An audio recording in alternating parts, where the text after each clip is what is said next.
I think it's really important and valuable that Homes for Cathy members are able to get together in local regions to talk about the challenges they face.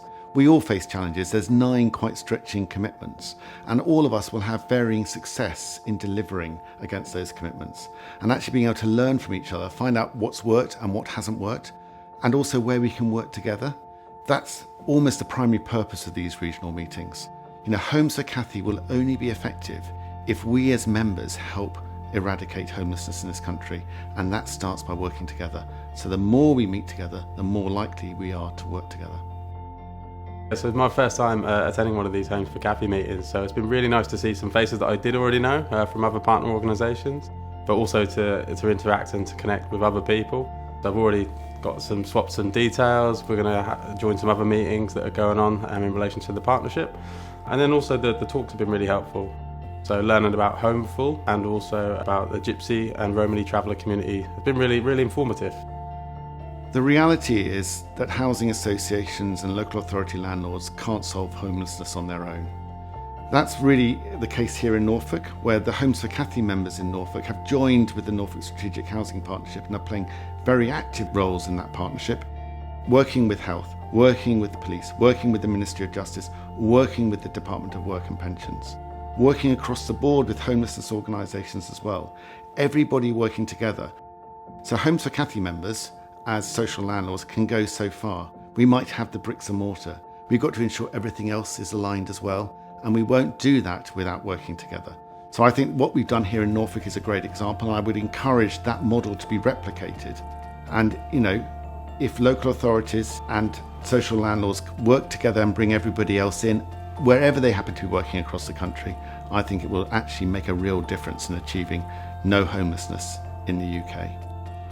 It's been a really good day, and my standout moment has been reconnecting, I think, with our core kind of mission and purpose through listening to the voice of our customers. So I found it really powerful listening to the voices of people who've experienced homelessness, which Joe shared with us, just to really refocus on why it is as housing associations it is so important we do everything we can to prevent and relieve homelessness.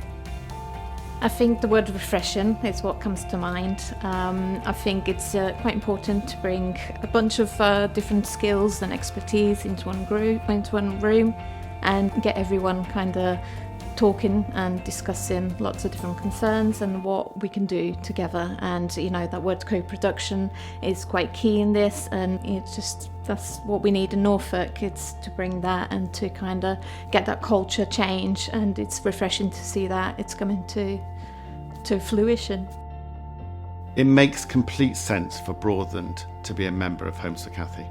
Broadland was set up in 1963, so 60 years ago, as a response to housing need and as a response to homelessness. That's what Homes for Cathy is.